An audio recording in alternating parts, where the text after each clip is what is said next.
আসসালামু আলাইকুম প্রিয় দর্শক, আপনাদের সকলকে আমন্ত্রণ জানাচ্ছি অন্য মঞ্চের আলাপচারিতায়।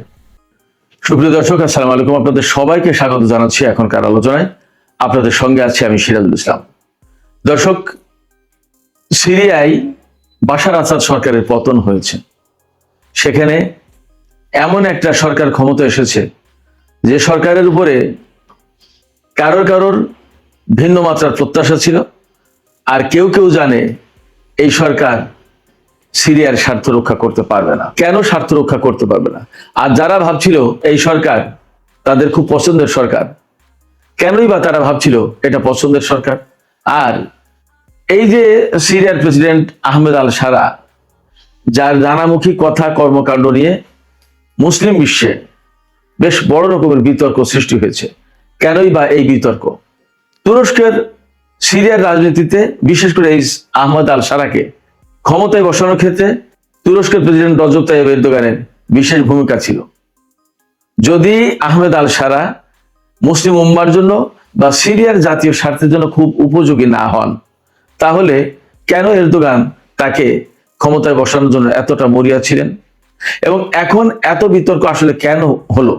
সিরিয়ার ভেতরের রাজনীতির গল্পটা আসলে কি?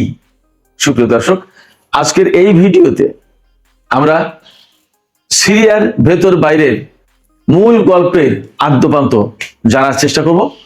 আহমেদ আল সারার বাস্তবতা, অনেক বর্তমান যে রাজনৈতিক কর্মকাণ্ড, বর্তমান যে অবস্থান, এগুলো আমি আপনাদের সামনে চেষ্টা করব যথেষ্ট পরিষ্কার করে দেওয়ার জন্য।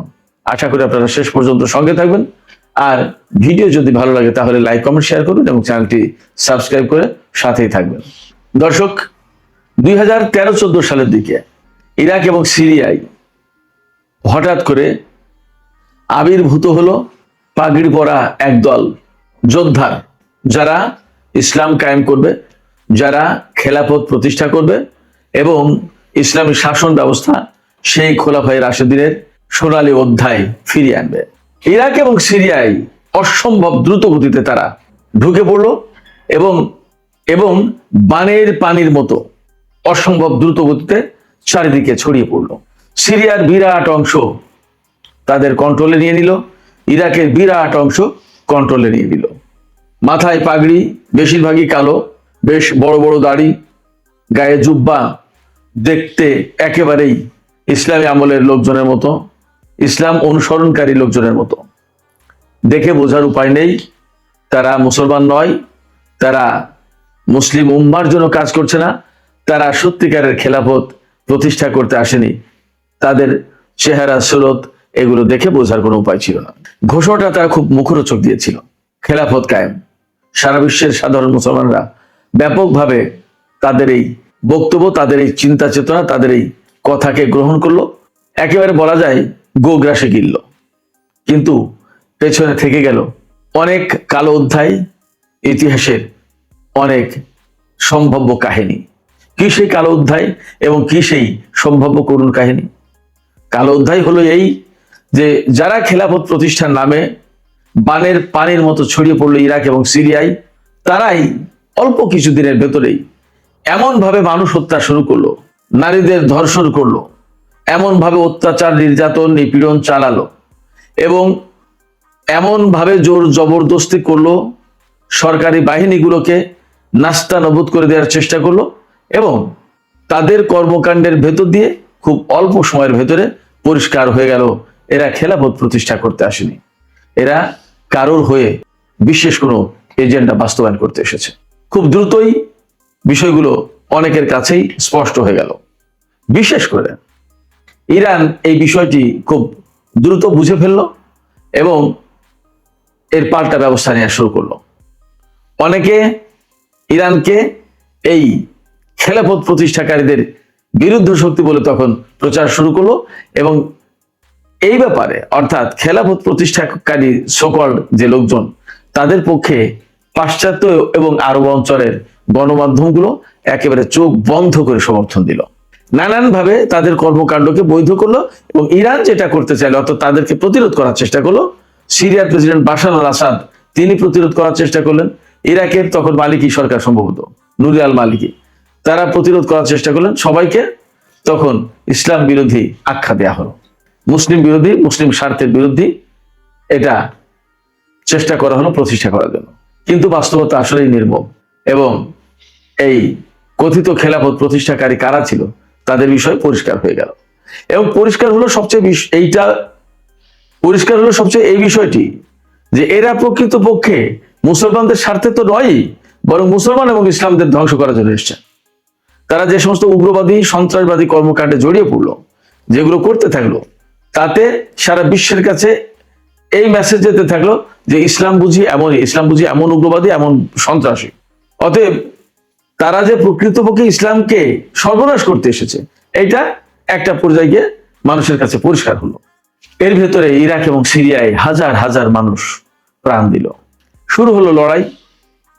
এক পাশে পশ্চিমা এবং আরব বিশ্বের ব্যাপক সমর্থন পুষ্ট, তুরস্কের সমর্থন পুষ্ট এই আইএস, এবং এখান থেকে অনেকগুলো ফ্যাকশন তৈরি হলো। হায়াতে তাহরির শাম, এরকম অনেকগুলো সংগঠন হলো, যার কোনোটার পেছনে তুরস্ক, কোনোটার পেছনে আমেরিকা, কোনোটার পেছনে ইসরায়েল, কোনোটার পেছনে আরব বিশ্ব, এইভাবে। বাট সবারই চূড়ান্ত লক্ষ্য সিরিয়া থেকে বাশার আল আসাদ সরকারকে হটাও। ইরাকে তারা খেলাফত কায়েম করেছে এবং অন্যায়, অনাচার, নির্যাতন, হত্যা, ধর্ষণ এগুলো চালিয়ে যাচ্ছে। ইরাকে আসা মানে হচ্ছে ইরানের সীমান্তে একদম। তখন ইরানের তো গায়ে জ্বালা ওঠার কথা। আলটিমেটলি ইরানও রুখে দেওয়া হলো, এবং এই কাজে সিরিয়ার প্রেসিডেন্ট বাশার আল আসাদ ইরান এবং রাশিয়ার সমর্থন চাইলো, সাহায্য চাইলো। ওপাশে লেবানন থেকে একটা প্রতিরোধকামী সংগঠন বাশার আল আসাদকে সাহায্য করার জন্য এগিয়ে আসলো। শুরু হলো তুমুল লড়াই। এর ভেতরে আমেরিকা এবং পাশ্চাত্যের আরো বহু সংখ্যক দেশ, নেটোভুক্ত দেশ, বহু সংখ্যক দেশ, মোট 65 দেশ তাদের যৌথ বিমান বাহিনী গঠন করলো, এবং তারা সিরিয়ায় এই কথিত ইসলামী শক্তি আইএস এর বিরুদ্ধে বিমান হামলা চালাতে শুরু করলো। নামে নামে বিমান হামলা চালায়, কিন্তু আসলে কাজে কিছু হয় না। যে বিমান হামলা চালায় তাতে সিরিয়ার সাধারণ লোকজন মরে, সিরিয়ার সরকারি প্রতিষ্ঠান, সরকারি স্থাপনা ধ্বংস হয়, সিরিয়ার সামরিক ঘাটের উপর হামলা চালায়, সিরিয়ার সামরিক বাহিনীর উপর হামলা চালায়, প্রকৃতপক্ষে আইএস এর উপরে হামলা হয় না।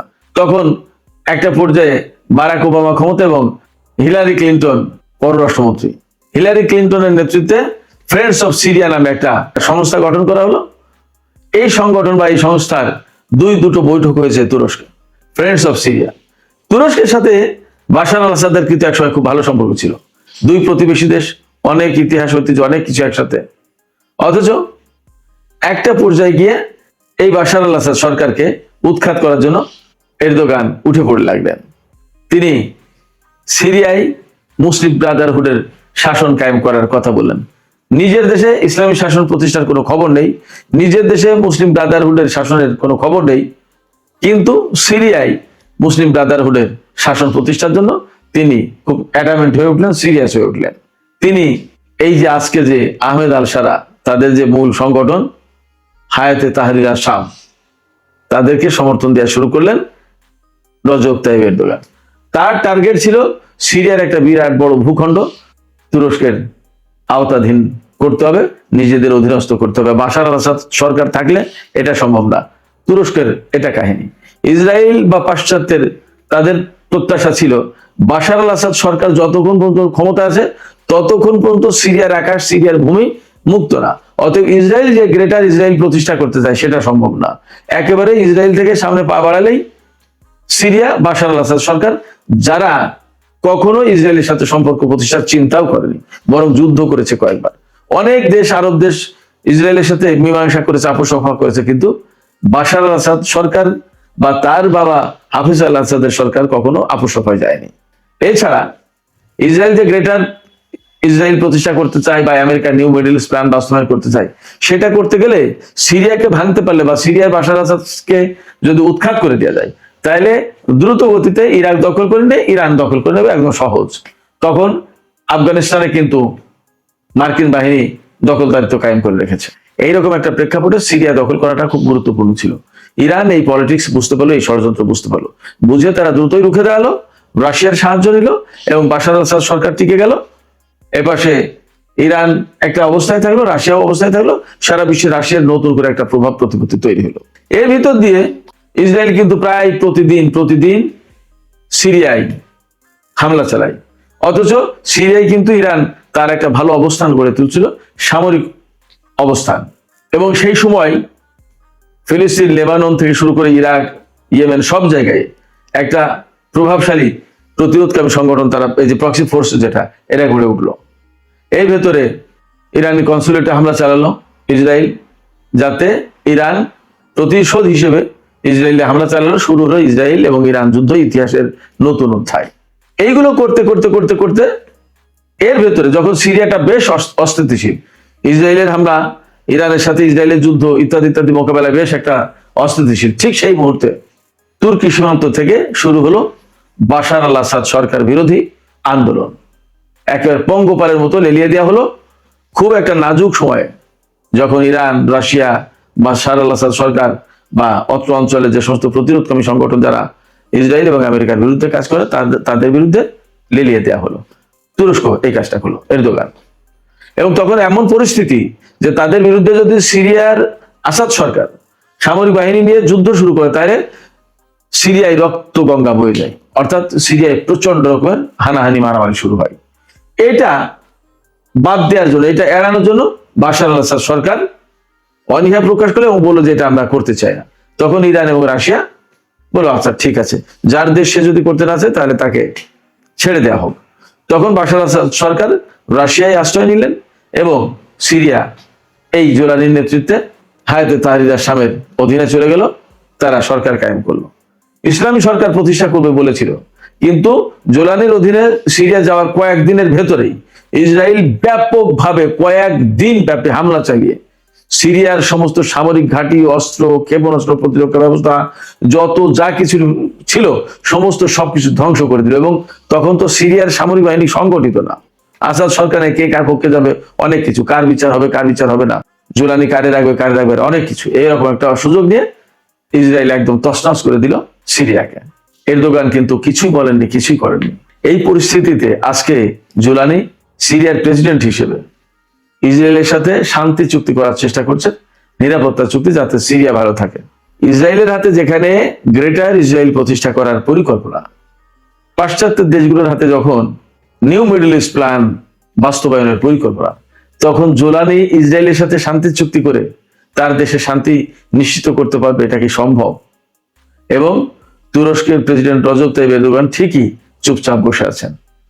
শুধু তাই না, খুব সম্প্রতি আমি একটা খবর দিয়েছি একটা ভিডিওতে, রাজধানী দামেস্ক থেকে মাত্র 20 কিলোমিটার দূরে ইসরায়েল হাসপাতাল প্রতিষ্ঠা করেছে। এই হাসপাতাল প্রতিষ্ঠার সুদূর প্রসারী পরিকল্পনা আছে। একটা স্বাধীন সার্বভৌম দেশ, সেই স্বাধীন সার্বভৌম দেশের সরকারকে না বলে ইসরায়েল হাসপাতাল প্রতিষ্ঠা করছে, অথচ এই ইসরায়েল একসময় সিরিয়ার ভেতরে প্রবেশ করার সাহস পেত না। আজকে জোলানি সরকার বসিয়ে এরদোগান সাহেব সেই ব্যবস্থা করে দিয়েছেন। একথা বলতে এখন আর আসলে কোনো দ্বিধা নেই। সেক্ষেত্রে কে যে কার হয়ে কখন কোন ভাবে কাজ করে বলা এবং বোঝা মুশকিল। সুপ্রিয় দর্শক, আজকে মধ্যপ্রাচ্যের যে পরিস্থিতি, সেই পরিস্থিতিতে কোনো মতেই না সিরিয়ার জন্য, না মধ্যপ্রাচ্যের মুসলিম জনগোষ্ঠীর জন্য, না মুসলিম উম্মার জন্য এই আহমেদ আল শারা ওরফে জোলানি কোনো ভূমিকা রাখতে পারবে, বরং তিনি কারো কারো হাতের পুতুল হয়ে সিরিয়ার প্রেসিডেন্টের পদ অলঙ্কৃত করেছেন। সুপ্রিয় দর্শক, আজকের আলোচনা এখানেই শেষ করতে চাই। আলোচনা শেষের আগে আমি আপনাদের কাছে জানতে চাই, আপনাদের মতামত বুঝতে চাই যে আহমেদ আল শারা বা ওরফে জোলানি যিনি, তিনি কি আসলেই সিরিয়ার জাতীয় স্বার্থ রক্ষা করতে পারবেন, নাকি তিনি আসলে অন্য কোনো শক্তির পুতুল হয়ে কাজ করছেন? আপনাদের কি মনে হয়? আপনাদের মতামত জানিয়ে কমেন্টে লিখতে পারেন। আর ভিডিও ভালো লাগলে লাইক, কমেন্ট, শেয়ার করবেন এবং চ্যানেলটি সাবস্ক্রাইব করে সাথেই থাকবেন। দর্শক, আজকের আলোচনা এখানেই শেষ করছি। আপনারা সবাই অনেক অনেক ভালো থাকুন। আল্লাহ হাফেজ।